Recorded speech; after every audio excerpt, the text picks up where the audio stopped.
Olá pessoas, bem-vindos à segunda parte da minha explicação sobre o modelo BERT. Nesse vídeo a gente vai colocar a mão mais na prática, implementando um modelo de análise de sentimento utilizando o modelo BERT como pré-treino.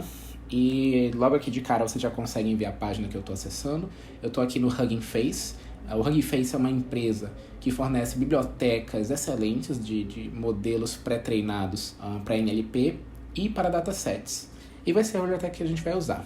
Aqui na página deles vocês conseguem ver, eu vou utilizar esse modelo de Steel BERT, que é uma variação do BERT mais leve, que já foi treinada no dataset SST2. O SST2 é um dataset de review de filmes, onde nós temos que dizer se o filme tem um review positivo ou negativo. E nós vamos usar o Google Colab como o lugar, o nosso ambiente de desenvolvimento. Então, inicialmente, a primeira coisa que a gente vai fazer vai ser instalar as bibliotecas que a gente vai usar. No caso, as que são disponíveis pelo Hugging Face é o Dataset e o Transformers. A Transformers é a biblioteca onde nós temos os modelos, onde nós podemos importar os modelos do site do Hugging Face. E o Datasets, pelo nome já pode ficar claro, é a biblioteca em que eles têm, que disponibiliza os datasets que estão no site. Dado que nós instalamos a biblioteca, a gente vai importar as bibliotecas que a gente vai usar. No caso, eu vou fazer essa implementação usando o PyTorch, porque é o que eu tenho trabalhado mais recentemente, mas você também consegue usar o TensorFlow.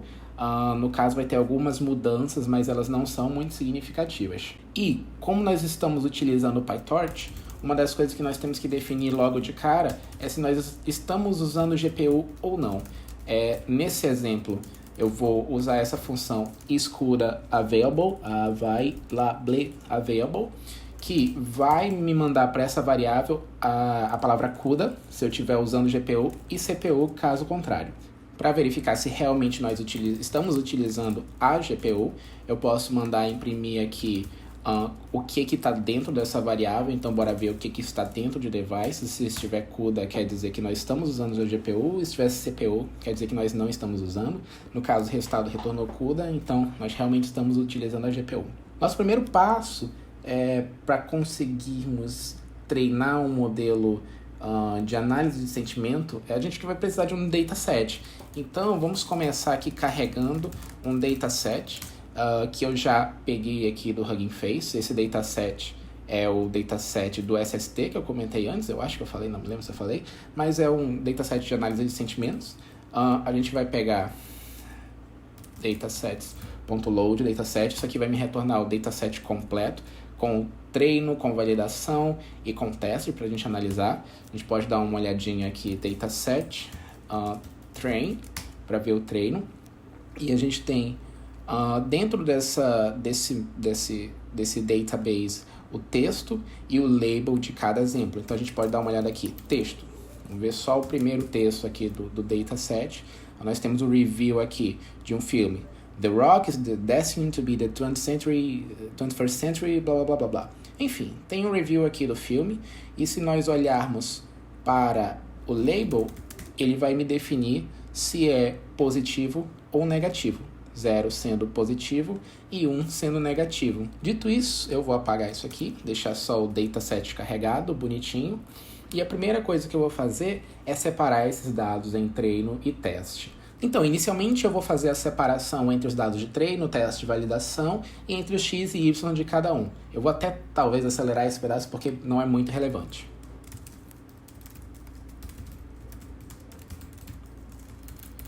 Então, logo de cara aqui eu já fiz a separação que eu comentei, e a gente pode dar uma olhada aqui, por exemplo, no YTrain Original, que eu chamei esse cara. Nós podemos ver os dois primeiros exemplos. Então nós temos aqui os reviews, e se nós temos uma olhada no meu Y, a gente vai ver quais são as labels dadas para esses reviews. Aparentemente os dois reviews são positivos, e cada um essas três separações que nós temos, esses dados de treino, validação e teste, tem o mesmo formato. Uma coisa que eu vou falar aqui logo de cara e vou fazer essa modificação é que, para simplificar um pouco o processo e não ter que lidar com os problemas de memória da GPU, eu vou limitar a quantidade de elementos que eu vou usar para 64. Então, você pessoa que esteja assistindo não precisa fazer isso, mas você vai ter que lidar com o fato de que... Você vai ter que lidar com o fato de que trabalhar com a GPU e com dependência da quantidade de memória que você tem vai dar um pouco mais de trabalho. Dado agora que a gente limitou a quantidade de elementos que a gente vai usar, a gente pode dar uma olhada aqui que realmente tem 64 caras, então espera-se que esteja tudo certo por enquanto.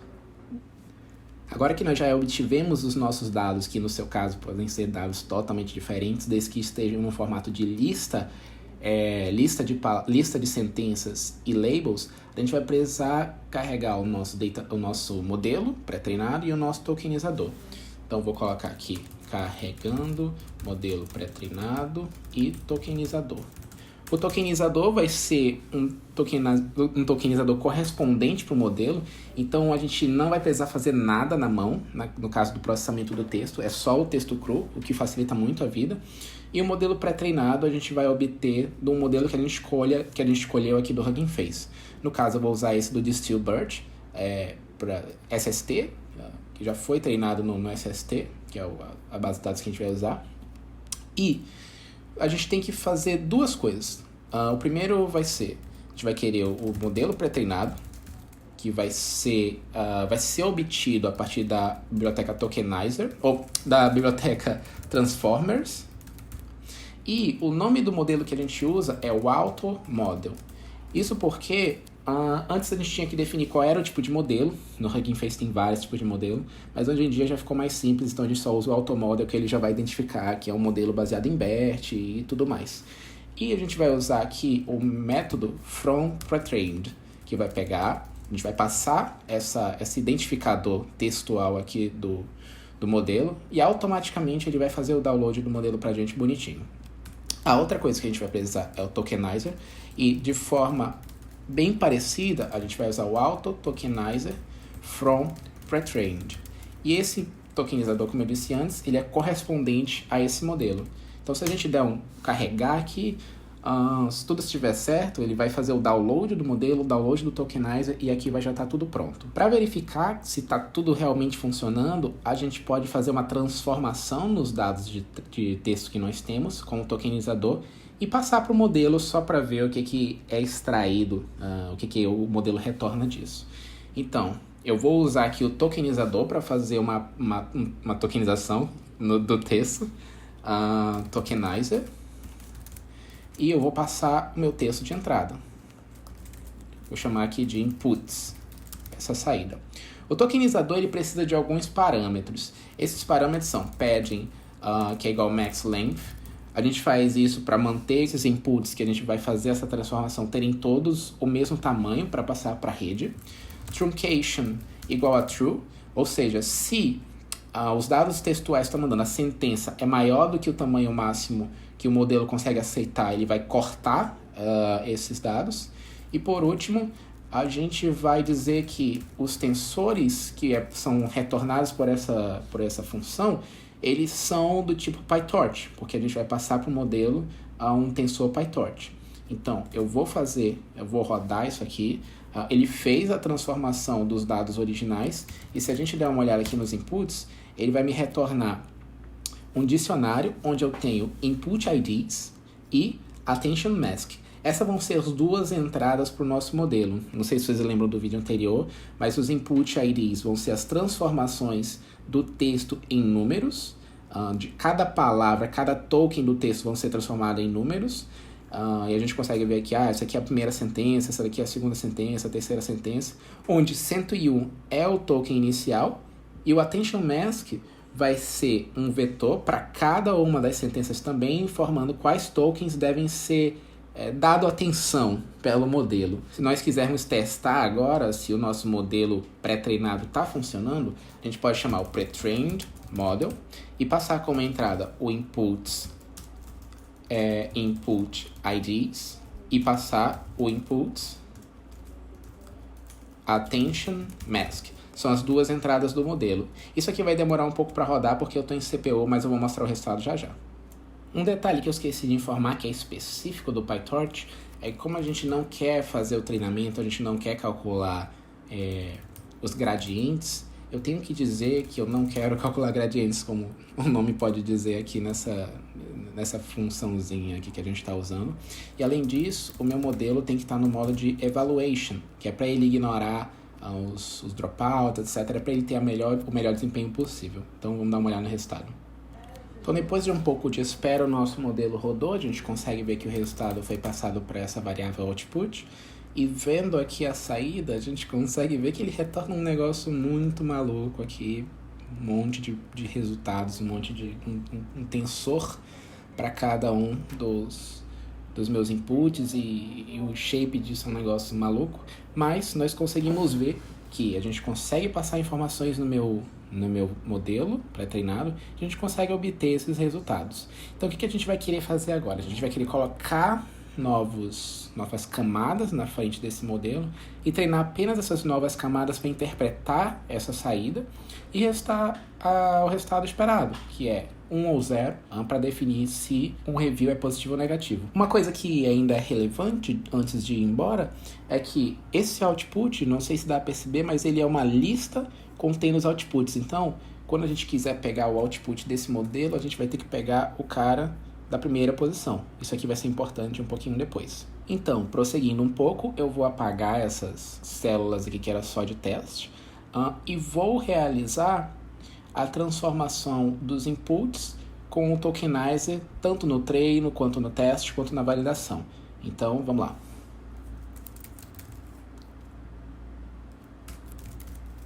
Então, agora que a gente já fez a transformação em todos esses caras, a gente já transformou eles em vetores do PyTorch, sendo eles input IDs e attention masks, a gente também vai precisar fazer uma transformação dos nossos labels. Mas antes disso, eu peço que vocês deem uma olhada aqui em cima, porque se vocês estiverem copiando exatamente o que eu estou fazendo, aqui estava como text antes, era para ser label, e deu um problema enquanto eu estava fazendo as coisas.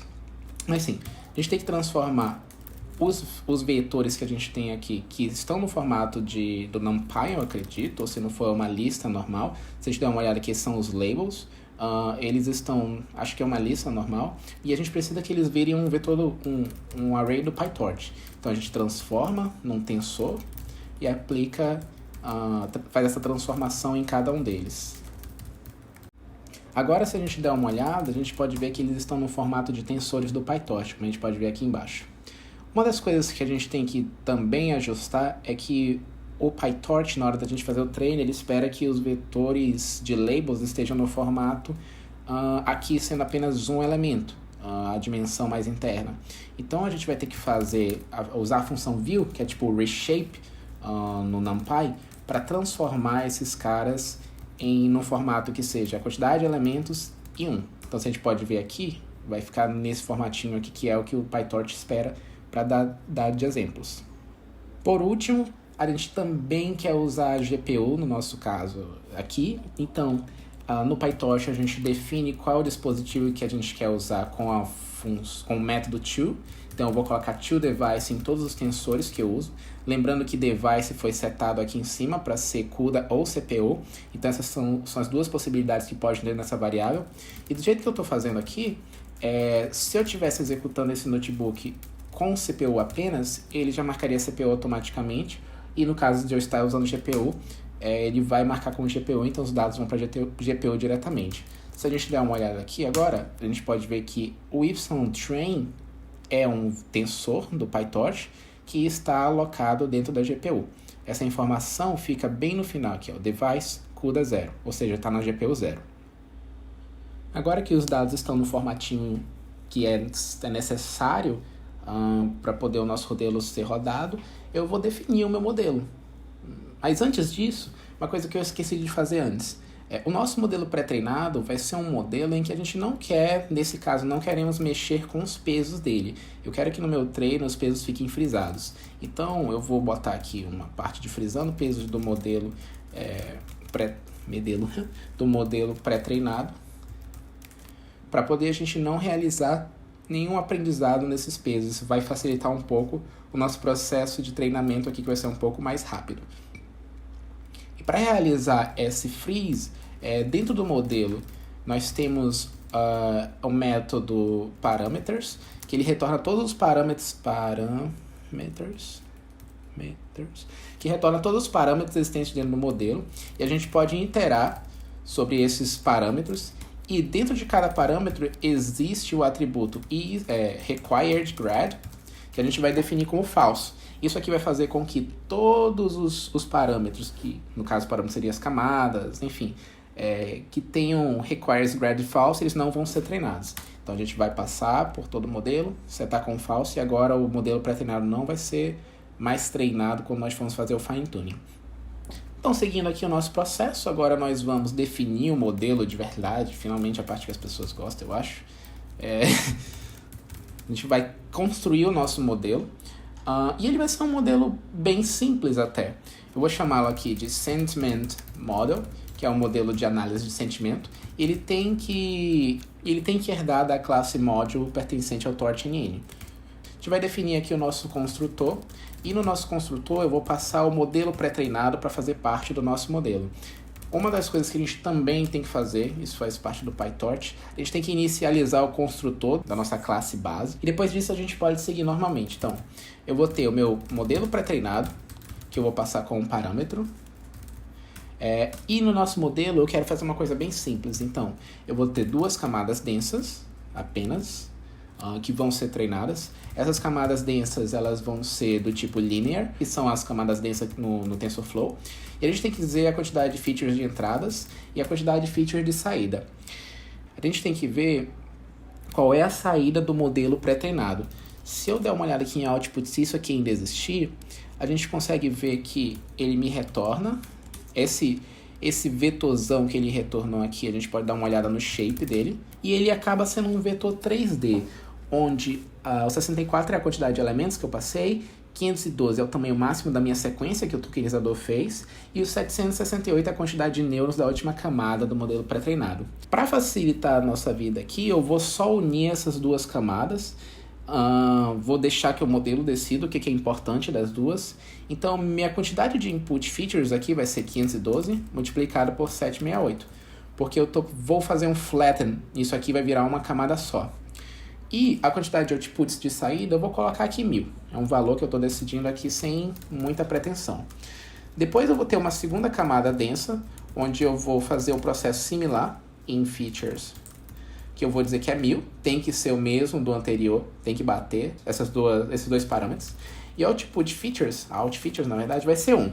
Por quê? Porque a gente quer ter uma probabilidade, um número entre 0 e 1, que vai dizer se o input que a gente deu para o modelo é uma parada que é positiva ou é negativa, é uma parada, né? Por fim, eu vou também definir um dropout, que vai ser aplicado entre as 2 camadas lineares. No caso, eu vou usar só 0.2 de dropout.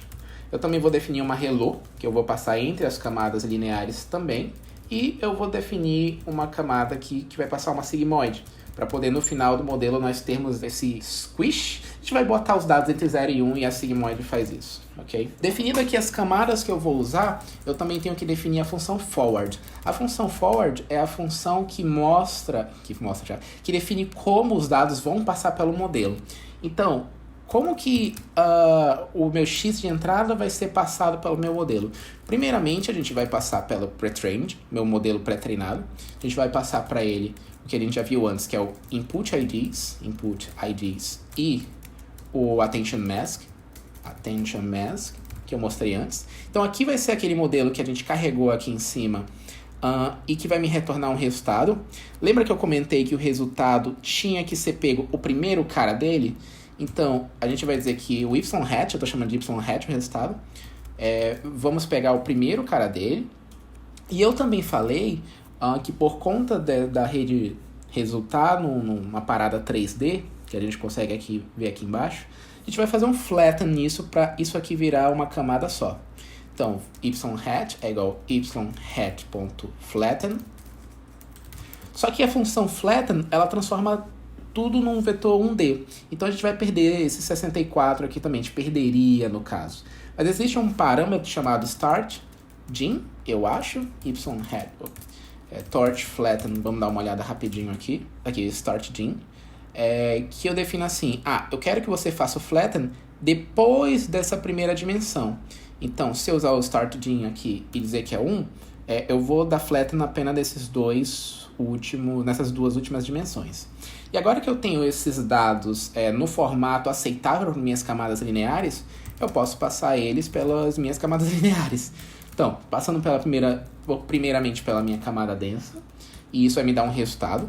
Eu vou pegar esse resultado e passar pela minha ReLU, isso vai me dar um outro resultado, e assim por diante.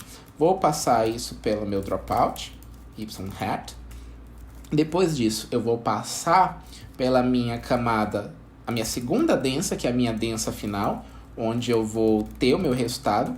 E para o meu resultado ficar entre 0 e 1, eu vou passar pela sigmoide. Então, a gente pode dar uma olhada aqui, por onde o dado passa. Aqui no PyTorch é tudo muito explícito. E a gente retorna esse valor. Esse daqui é o meu modelo, é só isso. Se tiver tudo certinho, ele vai funcionar. Senão, a gente vai descobrir aqui tentando tratar os problemas que podem aparecer. E agora, eu vou instanciar esse modelo. Instanciar e treinar o modelo. A gente vai fazer... Instanciar, tá certo. Aqui embaixo, eu vou instanciar esse modelo que a gente definiu. Então, é o Sentiment Model. E vamos passar de entrada o Trained Model, que é o nosso modelo pré-treinado. O Pre-Trained Model, na verdade. E eu quero mandar esse modelo para a GPU. A gente quer que tudo isso rode na GPU. Além disso, a gente vai dizer para o modelo, olha, eu quero que você entre no modo de treino. Isso aqui é necessário no PyTorch. Vamos definir aqui a quantidade de épocas para treinamento. Eu vou dizer que só 10. A gente vai definir uma função de perda, que vai ser a função BCE Loss. O nome pode ser estranho, mas é só a Binary Cross Entropy, a função que é utilizada em classificação binária. E o nosso otimizador, vamos usar um otimizador mais clássico e usar o SGD aqui. No PyTorch, quando você define um otimizador, você tem que passar os parâmetros da rede e dizer qual é o learning rate, no caso do SGD. Então, eu vou usar um learning rate bem baixinho aqui. Por fim, a gente vai definir aqui como é que vai ser realizado o nosso treinamento. Então, para cada época, na minha quantidade de épocas, o que eu quero que o meu modelo faça? Eu quero que ele entre no modo de treino. Eu sei que eu já defini aqui em cima, mas eu acho que não preciso fazer aqui em cima. Vai ficar claro o motivo disso aqui. E eu vou zerar os gradientes do meu otimizador. Optimizer.0grad. Esse ZeroGrad vai falar assim, eu quero que você delete todos os gradientes calculados até o momento. E é porque aqui no PyTorch as coisas são um pouco manuais. Então eu vou ter o meu output, que vai ser o que o meu modelo vai trazer para mim. Eu tenho o meu dado de treino aqui, que é o meu xtrain, que eu defini lá em cima antes. E dado o meu output, eu posso ter agora, eu tenho que definir qual é a minha perda. A minha perda vai ser uma comparação entre o output e o y-train, que seria o y verdadeiro, seria a resposta real. Então, aqui no loss train, a gente vai ter o resultado dessa perda. E quando a gente define essa perda, a gente tem que dar um backward. O backward vai calcular os gradientes que tem que ser realizados para reduzir a perda.